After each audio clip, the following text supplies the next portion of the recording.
Is she there?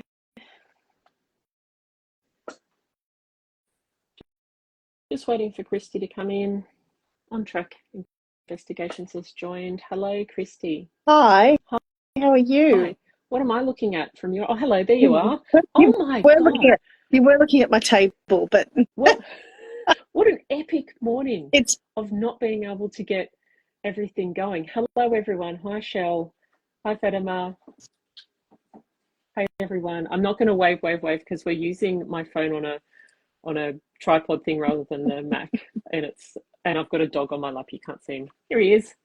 Um, should we jump in? Sorry, we're late, everybody.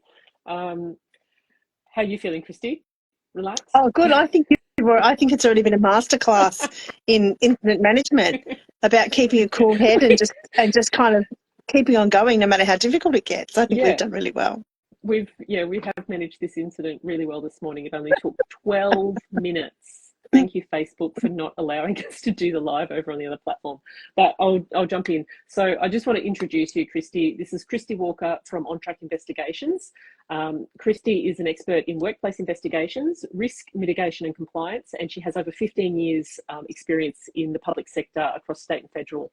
And some of the organisations she's been involved in include health, disability services, aging and HR, and a couple of others as well. And she has also presented extensively for all sorts of organisations, both government and private, all over the country. So we're very, very lucky to have Kristie here and waste 12 minutes of her time this morning fiddling about. So I really appreciate your time. Thanks for being here with us. I know I've just given you the bit of a rundown, but can you give me and us a background on the work that you've been doing and what drew you into that work? Sure, yeah. Look, at first I just want to say it's lovely to be here. And hello to the dogs.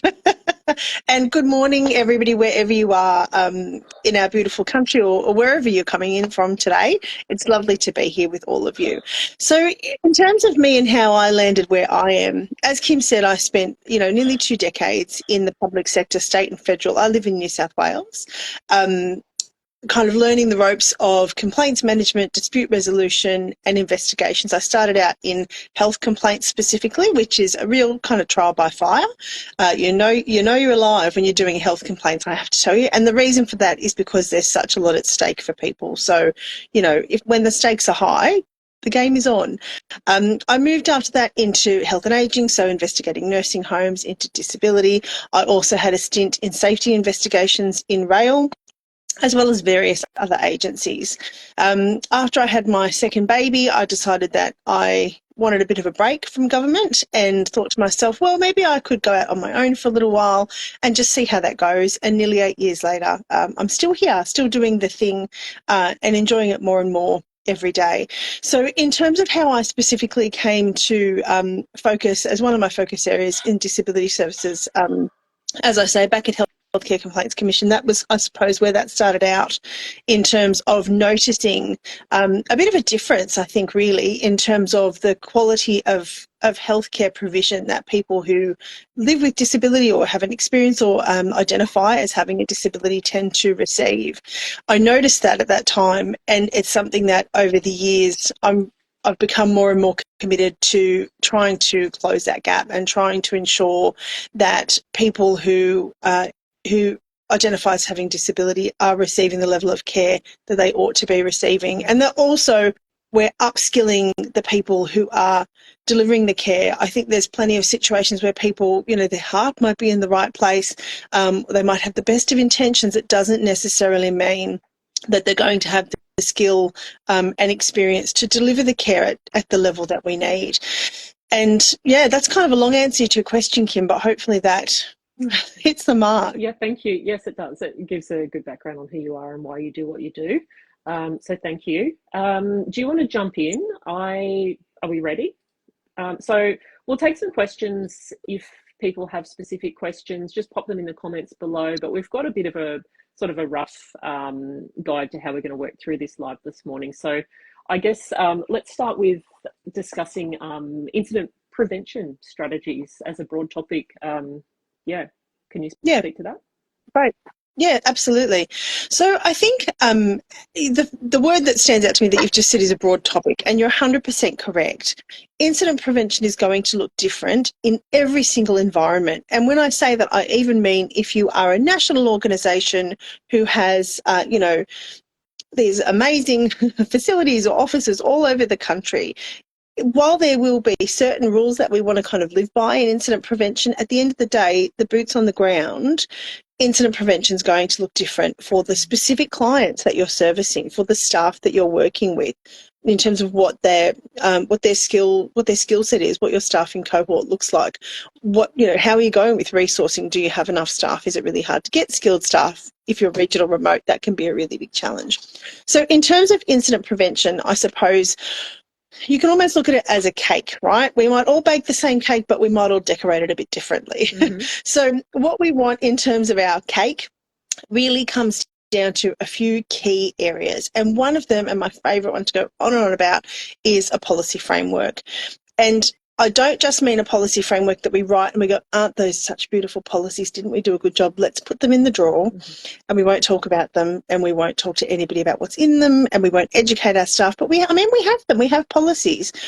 I think it's reasonable to expect that our staff take the responsibility of, I suppose, understanding our policy framework. But I also do think there's a shared responsibility from an employer perspective in terms of making sure that our staff, and I think as well our clients, have a really good understanding of what that policy framework looks like.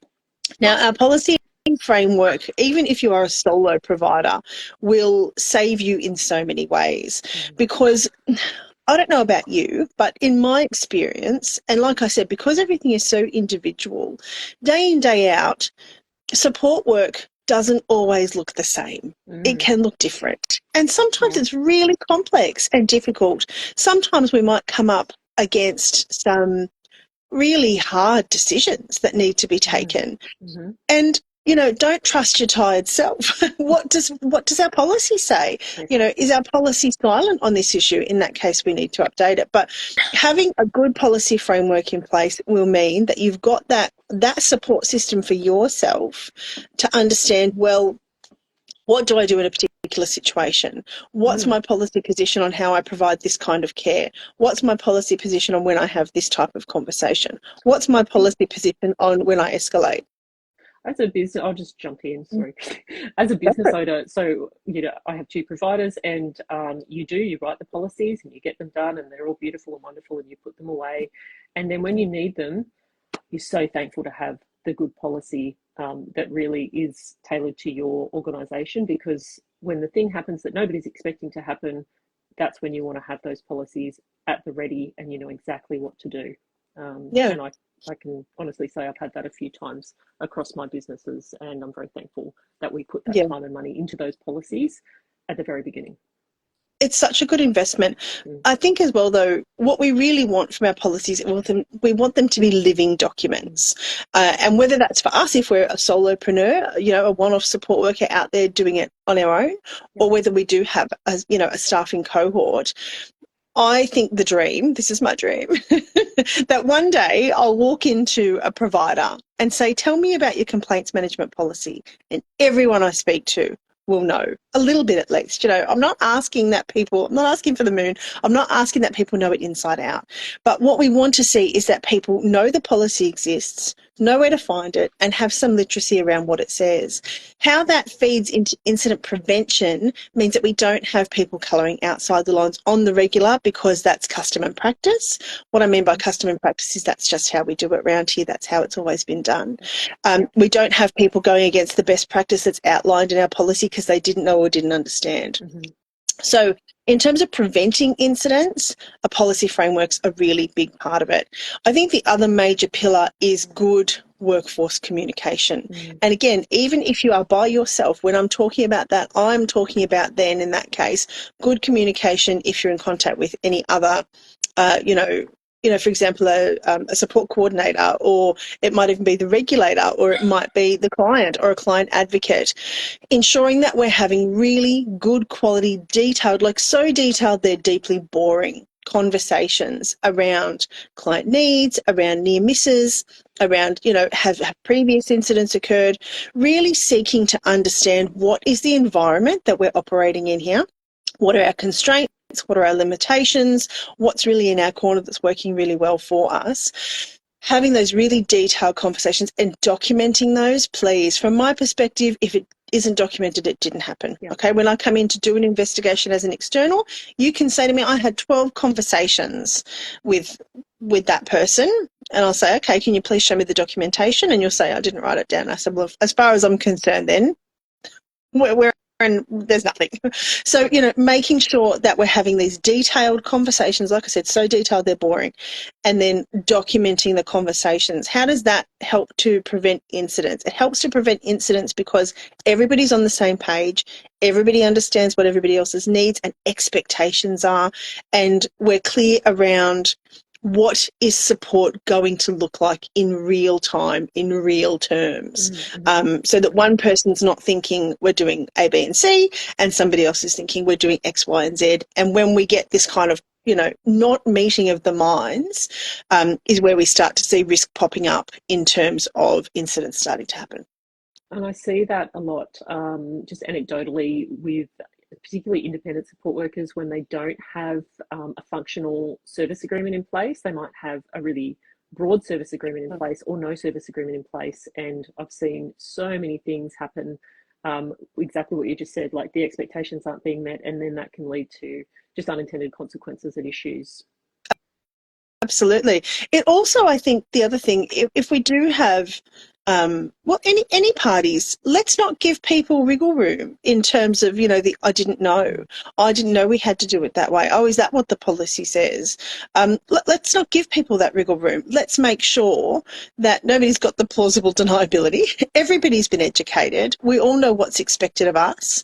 And, the client knows what's expected of us. I think it's great where we've got this lovely educated client cohort who are able to say, well, no, Kristie, actually, the service agreement says A, B and C. And, this is what I'm expecting to be delivered. And, I'll tell my story walking if it's not. I think as providers, we need to be accountable. Yeah, for sure. Absolutely. And it can be uncomfortable, having to communicate those, like the minutiae of what's going to happen, but you can bet your bottom dollar if you don't, it's going to come back to bite you on the butt. And I just see 100%. So many examples of that. And I think a lot of people, they go through and they do their Cert 3, but they don't really understand, what needs to go in a service agreement, just as one example of one document that you need if you're going to be working with people living with a disability. They don't really understand what needs to go in, and it's that uncomfortable feeling of having to ask for something. You know what I mean? Yep. So how would you advise people go about, for example, that conversation? You've onboarded a new client and as an independent support worker, and now you need to put the nitty gritty down on paper. How do you communicate that? Give some advice. Yep. That, if you can. What's an approach? Absolutely. Yeah. The first thing I would say about these sorts of, and we'll put this under the banner of difficult conversations. If it doesn't feel uncomfortable, you're not doing it right. or you're too hardened and you need to go and get a different job.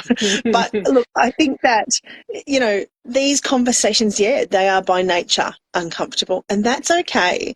As long as we aren't getting into an inappropriate space where we're raising voices or, the fist on the table, and no, this is what the service agreement will say. Nobody on this live would ever do anything like that. But it bears saying that of course it's uncomfortable. And of course it's uncomfortable, I think, especially in our culture, to need to negotiate or haggle over certain things. That feels really weird for a lot of us. But absolutely, sitting down and having those detailed conversations is paramount, and we start as we mean to continue. If we are genuinely interested in providing quality support work to a client, there will be regular uncomfortable conversations. if we are doing it right, because there will have to be conversations around boundaries potentially. There might have to be conversations about pricing. There might have to be conversations about near misses or incidents that occur.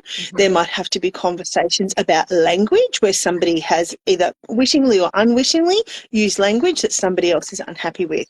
Yes. These are the kinds of conversations that you are going to need to have as you move through in order to be able to provide good quality person-centered support. And so in the beginning, what we want to do is start, as I say, as we mean to continue.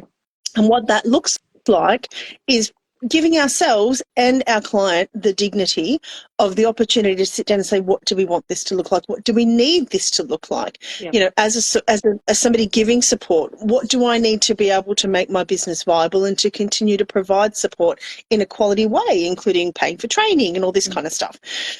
Yeah. Certainly in terms of the depth and breadth of these conversations will depend on the type and level of support that you're giving. I think that certainly my go-tos in terms of preparing, excuse me, for a difficult conversation is number one, over-prepare and then go with the flow. What I mean by that is I will sit down before a difficult conversation and I will look at what do I need to talk about? What are the key points that I need to get across and for the other party to understand? What are the key points I want to understand from the party? Where do I expect this to maybe get a bit hard? And how can I prepare myself for that conversation? What language am I going to use? I'll go so far as practicing. If I think it's going to be really tough, I will go so far as practicing. I walk the dog, I practice. I drive the car, I practice. I'm in the shower, I practice. And what I do if I practice is I figure out what sounds bad.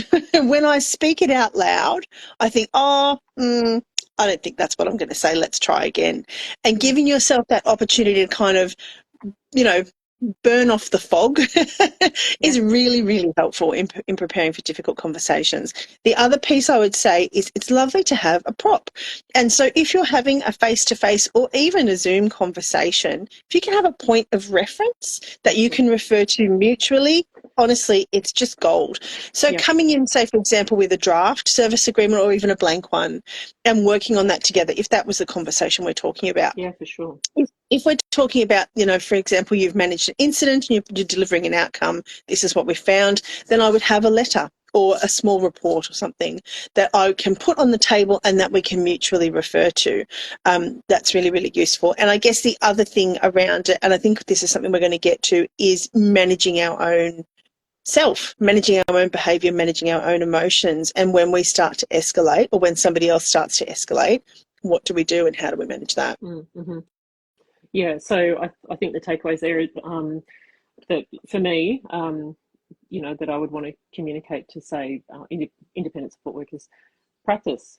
Even people as, you know, well-versed and comfortable on the stage and in front of the camera and all that sort of stuff, like you, practice before you go into a difficult conversation. So don't go into those conversations like, you know, it's potentially going to be awkward talking through this service agreement. So practice and know where the pain points are going to be and have a response ready and be ready for some pushback. And if you get that pushback, be ready to manage your emotions around it and set boundaries, rather than having to come up with that on the fly. That's always going to sort of put you on the back foot. So yeah, thank you for that. I think that's some really good information. Sorry, I have to look around my phone because my notes are on my computer where I thought I was going to be looking. De-escalation techniques. So if you do find yourself in, you know, a volatile conversation or an escalating conversation or situation, what are some of the best de-escalation techniques that you can deploy? Yeah, sure. This is another one that's kind of, it's individual approach for different individuals, but I can talk to you about what I do. One thing I would urge people, if you have something you use, pop it into the comments, because I think as well, it's great to learn from each other. So, you know, if you have something that you use that works really well for you in terms of de-escalation, if you're feeling upset, please pop it in. I have a few that I use. If I'm feeling really nervous before a difficult conversation, you've probably all heard box breathing or breathe in a square.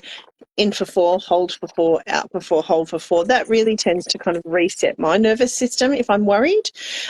In terms of if I'm in the call and somebody is shouting at me, look, I have to be honest, it doesn't hurt me as much as it used to. But in the beginning, it was tough. I remember having a conversation with somebody who a complaint didn't go their way, and he called me evil and a disgrace, and I had to go down to the park and cry about that because I was really upset about it. These days, okay. But certainly I think that there are a few different things that we can do. Number one, I think, is remember it's not about you. Even if they say it's about you, most of the time it's still not about you. If it is about you, then we can figure that out down the track. Where you can learn to disengage your emotional reaction from the facts of what you're hearing, that is the secret sauce to staying calm in a difficult conversation. The way I tend to do that is to take notes. Now, it's going to depend on what kind of environment you're in. If you're face to face, you don't want to be face down. What's that? I'm evil and a disgrace. Is that what you said? We're wanting to make eye contact and all the rest of it, yeah? But if I'm on the phone or even on a Zoom, I might be writing that because it assists me to stay in a factual space. Yeah. It assists me to listen to the content and not the delivery. I think if we can change our paradigm around difficult conversations and think of them rather as valuable information, not an attack. Generally, when somebody becomes heightened and they're starting to shout at us or just shout in general, or they might be crying, what they're going to be telling you, generally, I think there can be some really good clues as to what's going on for them that we might want to probe around. Look, I'm certainly not going to say to you to make any assumptions, okay? But, for example, if I'm managing a complaint or I'm talking to somebody about an incident that's occurred and they start to shout and they're saying things like, I was treated like a dog and, nobody cares and, I just think it's disgusting and you lot should be out of business and, nobody should ever be treated this way. You can start to hear that there's some themes here, okay? And what I'm hearing in those kind of sentences is the word that comes through for me is respect. And so I'm going to start because I'm in a factual place. I'm not leaning into that emotional place. I'm keeping myself in a factual place. I'm listening to what they're saying. I'm saying, what do I understand them to be maybe meaning by this? How can I get down to this? Difficult conversations, it's a bit like you're digging down and what you're seeking to do is get to the heart of it, because if we can get to the heart of it, then that's how we can take a bit of a shortcut to resolve it. So in amongst all that kind of noise, complaints and difficult conversations, they come in very shouty packages.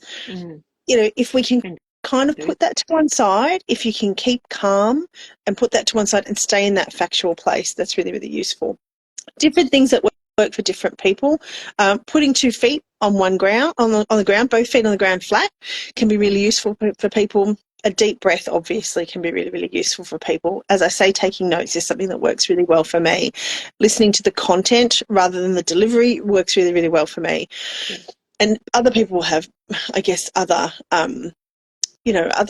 strategies. In terms of de-escalating another party, I think that to some extent we need to let them vent. I certainly wouldn't be keen to go in and start to try and de-escalate too soon, because people sometimes need that opportunity to say what's on their mind. And, until the past is dealt with, it remains the present. So allowing people to have that say and to say what they need to say in any manner that they need to say it to you is going to be the fastest route between, angry to being prepared to have a conversation. So allowing someone to vent before you start to try and de-escalate them is really, really important. In terms of de-escalating, when you think it's time, again, trying to bring somebody back to a factual place is really, really useful. Because usually if we're escalated, we're in emotion. Oh, you did this and I'm angry and I feel this. So asking them a factual question, can you tell me what date that occurred on? Yeah. Immediately trying to get them back into let's talk facts can be really, really useful.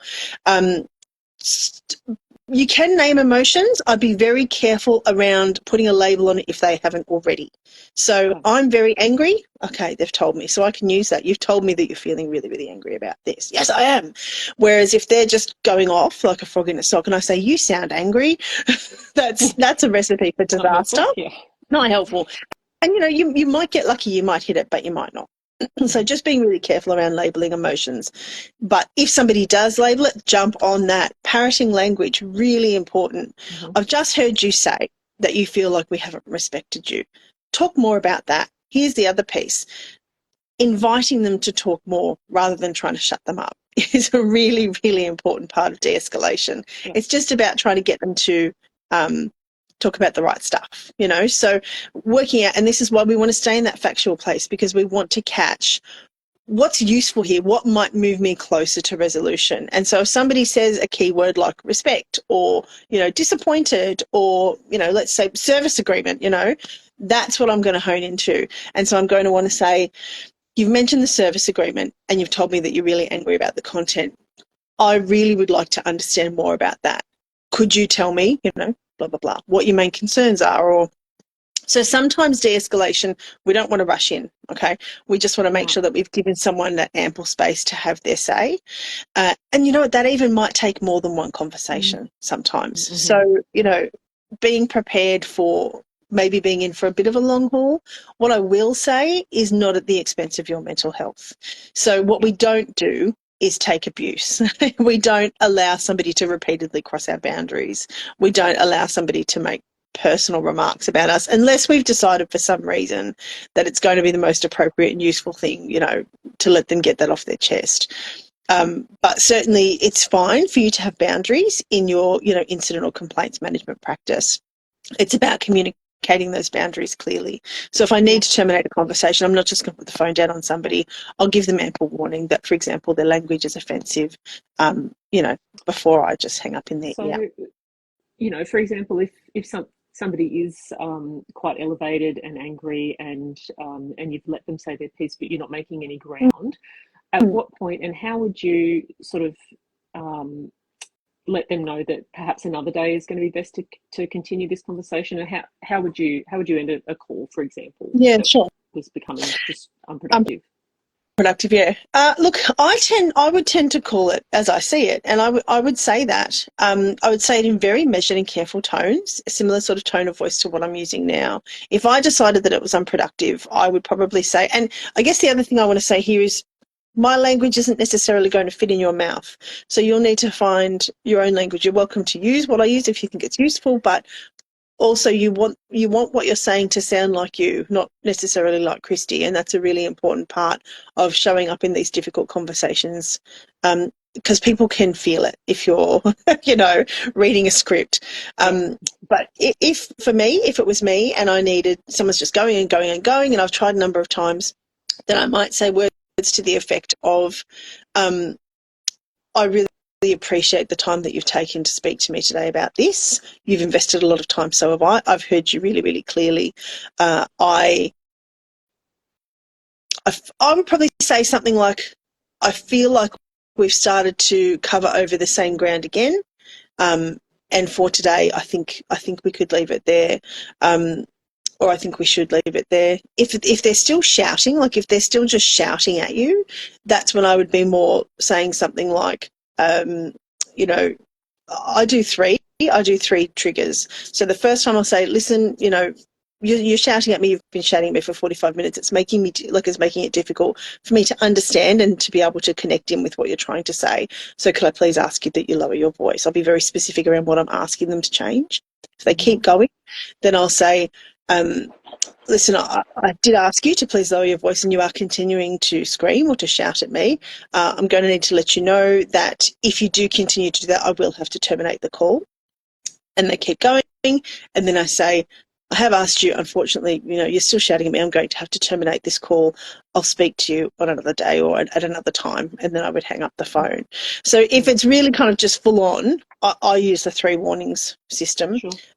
If it's just that it's not productive and they're really, really heightened and you've not been able to de-escalate them, then I think having that conversation about, look, you know, and here's where as well I would use any language they've used. If they've said angry, I understand you're really, really angry and I want to listen to you, but I feel like our calls become unproductive and I'd really like to pick it up again on another occasion. And I think using that wording like I'm really keen or I'd really like to goes to show that you're not just trying to shuffle them off the phone or out of your office because you're sick of being yelled at. It's because you feel like you're at a stage where you're no longer really able to process what they're giving or, you know, receiving the information, and that you want to understand. You want to hear what they have to say. Yeah, that's great. Thank you. I think that's, really useful approaches. So I have to keep looking around the phone to my notes. So my next point that I had was about documentation best practice for clear and accurate incident reporting. And I wonder, it's totally up to you, but I wonder if you could speak to that and maybe include a couple of examples where it hasn't been followed, reporting hasn't been accurate, and the fallout from that, if you're comfortable discussing that, obviously. Yeah, for sure. Identified. Okay. So like I said, if it isn't documented, it didn't happen. And documentation starts a long time before an incident occurs. And sometimes poor documentation can be a causative factor in an incident occurring. And I've seen that more than once. And I know that it can be a bit of a path of least resistance thing if you're in small business to think, oh, look, I'll just use an Excel spreadsheet. That'll be fine. And it is fine until it's not fine, you know, until someone's gone in and edited it and a client, you know, has missed a service because they've fallen through the cracks. And, you know, that kind of thing can have really significant impacts on people, like really kind of life and death, as people know. So I think documentation systems are something that we need to take seriously from day one. And as I said, in our policy and procedural framework, where are our opportunities to be quite clear and quite prescriptive around what, how and when we document, and then providing ourselves or our staff with the systems to support that practice. There's no point saying to somebody, every Wednesday I want you to fly to the moon. Off you go. How am I getting there? You know, making sure that we are putting structures and systems in place that will support good documentation is really, really important. In terms of what are we documenting, look, it's hard to say because, you know, different clients, different supports, all the rest of it. But I think from my perspective, at a bare minimum, I'm going to be documenting, you know, where I've gone, who I've supported, information about what's occurred in as much detail as I can, reasonably. But where I really want to see better documentation from agencies and support workers, from my perspective in my practice, is when things go wrong. I guess the other thing I would say too is, if you're doing paper documentation, please stop if you possibly can, because it's not secure. Okay, so if you're doing paper documentation, look to try and transfer over to electronic documentation. In terms of what do I see that tends to be missing, it's usually around detail. So it might be, for example, okay, I've got one, and I'll just, I've got one that I'll give you a case study of. So a young man who's in supported independent living, and he was supposed to be being checked every hour through the evening. And actually this is a good example because it also comes down to really being clear around what our expectations are for care. And so we had some staff who were just looking from the door, and we had some staff who felt that somebody should be going over and checking that he's okay. There was some disparity in practice, and it ended in a poor outcome for this young gentleman. But at the end of the day, the documentation in terms of what people's observations were was quite poor. And what it made it difficult to do from an incident management perspective was get a really clear picture of what the gentleman's condition had been through the course of the evening, and what, if we were able to pinpoint, given he was under hourly observations, when things changed for that young man. And obviously that leaves us with a whole range of difficulties in terms of forming a real picture around what the care was like and where it can be improved. And here's the thing, it doesn't even need to be a big incident. Even with a small incident, one of the things we really want to be doing in our incident management practice is using the information that we glean for continuous improvement. Because if we are not feeding that stuff into our continuous improvement pipeline, then it's being wasted. And so really clearly having documentation that sets out, especially with things like OBS and stuff, like if we're doing OBS, it's for a reason. And there needs to be clarity again in this policy and practice documentation around what does that look like, and that consistency across staff, because where we lose that, we really do lose a whole chunk of the picture. And even if I've done a great job, if I have to face up to the regulator 2 years after an incident's occurred and they want to ask me questions about it, I'm not going to remember. Don't trust your memory. We want detailed documentation.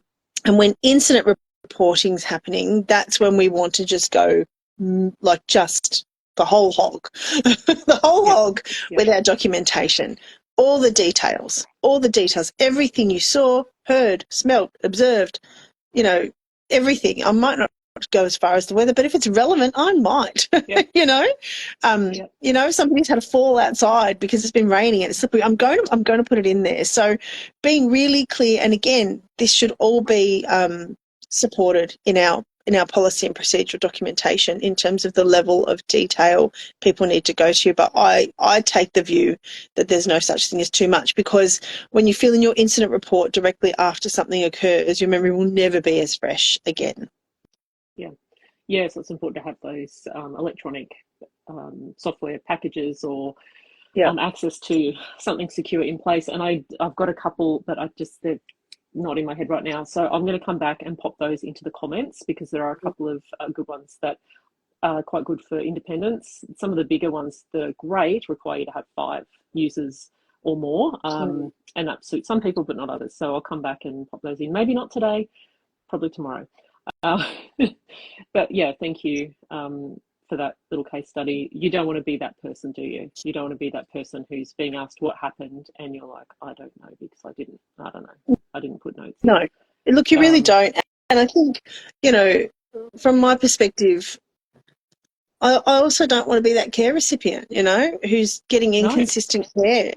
I don't want to be that person. And I just think it's incumbent on us, and it's a cost of doing business. I know it can be expensive, but I think the reality is that if we are serious about giving good quality support, documentation is a massive part of that. And even for you, like if you're thinking to yourself, gee, I feel like something's changing about my client, if you've done detailed documentation, you'll be able to go through your notes and say, actually, because 3 weeks ago, this was how that went, and 2 weeks ago it was like this, and now it's like this. There is a change here. Do we need to have a look at the care plan? 100%. Like in my 2 businesses all the time, if something's happening or something's changing or something seems off, we will go back and review the notes that the support workers have kept, and we can often uncover the answer. And there might be different triggers or whatever, but sure. I mean, that's obviously for you guys to figure out. But document. It's you're never going to be, gee, I'm sorry that I wrote all those notes. That day doesn't come.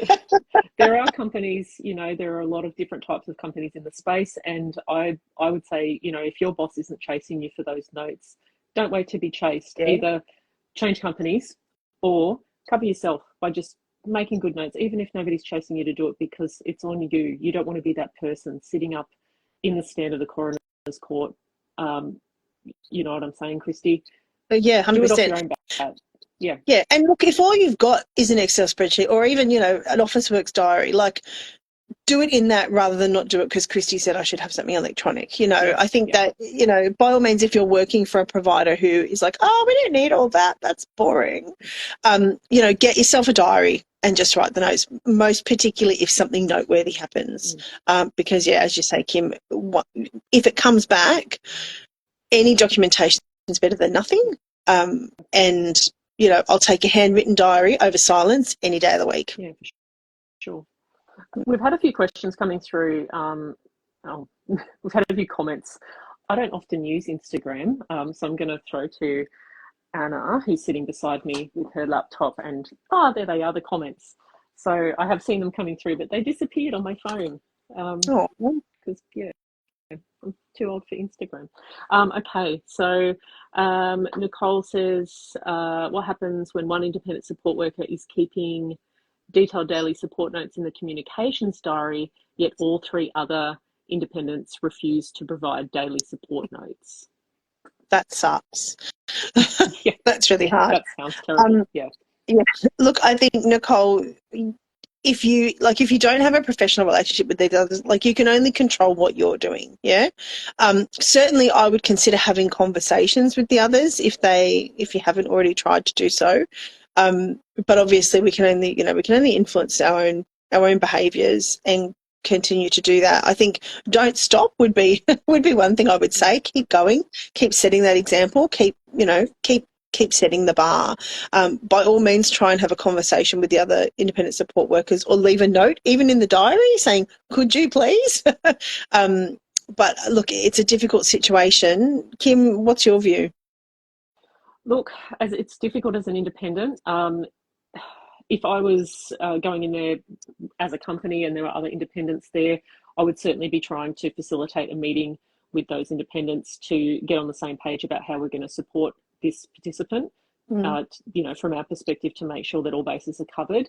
If you get to the point where there's just no communication, the next step would potentially be the support coordinator, and or potentially a family member with the participant's consent, just to try and encourage a bit of uniformity in the way that notes are being kept for their protection, essentially. Yeah, that would be agreed. my take. Okay.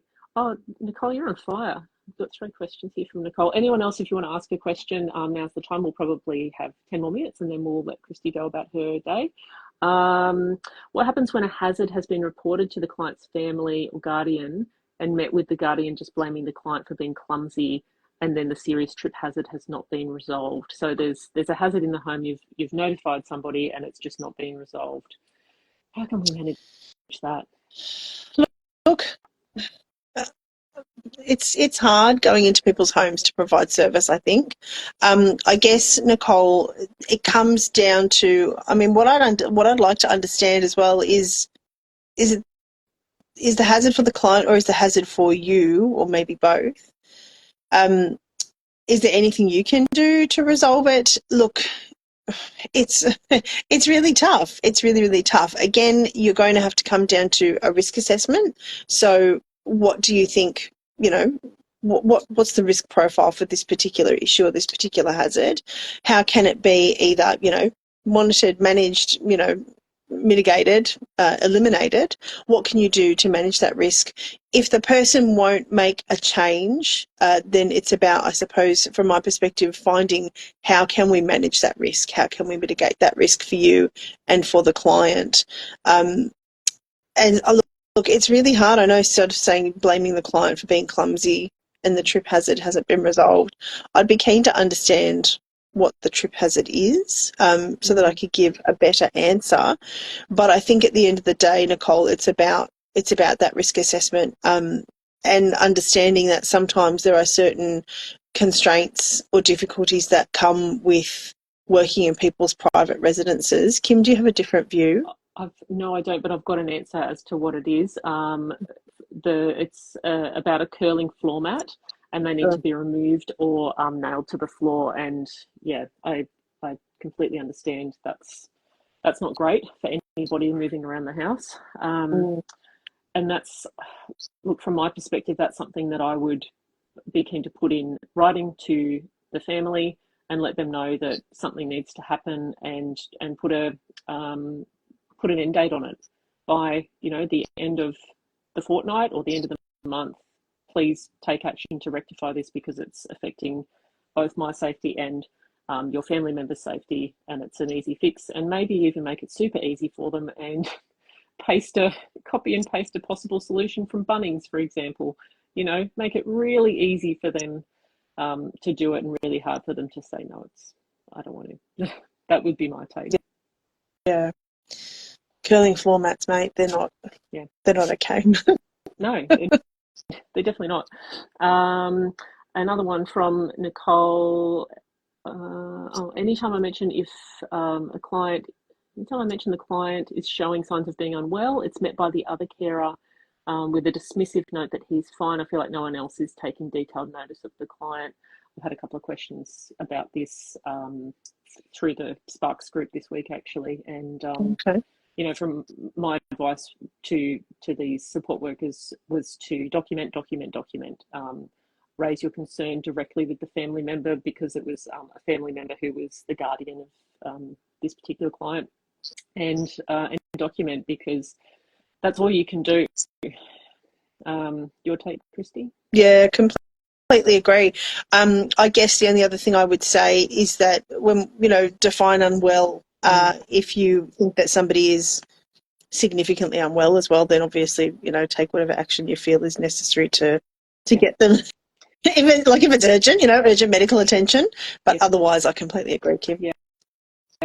There's been a couple of different cases that people have raised with me privately through the group. And the answer at the end of the day was, if this person is, in your opinion, becoming unwell enough to warrant a hospital visit, call the ambulance. You're well within your rights to do that. It's better to call the ambulance than to not call the ambulance, and document. Agreed. That's all you can do.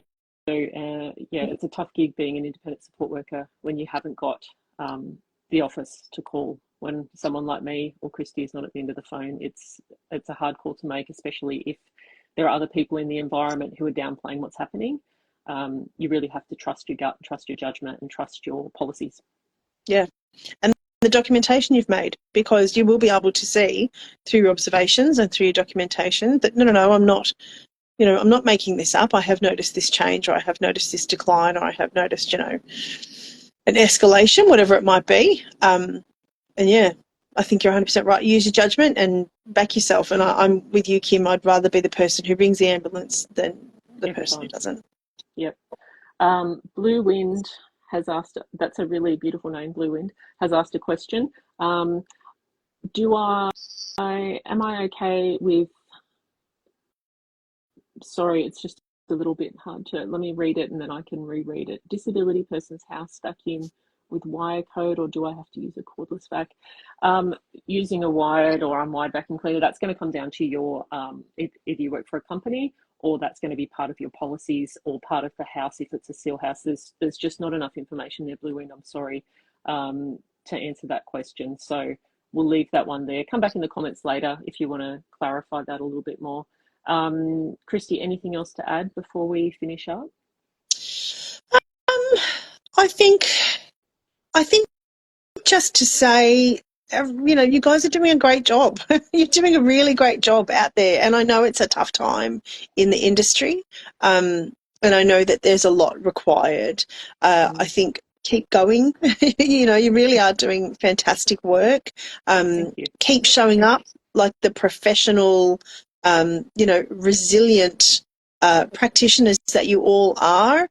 I know, like I say, it's a hard time in the industry. It really is. But I think you've got to keep putting one foot in front of the other, back yourself, support your clients, document like there's no tomorrow, and, keep going.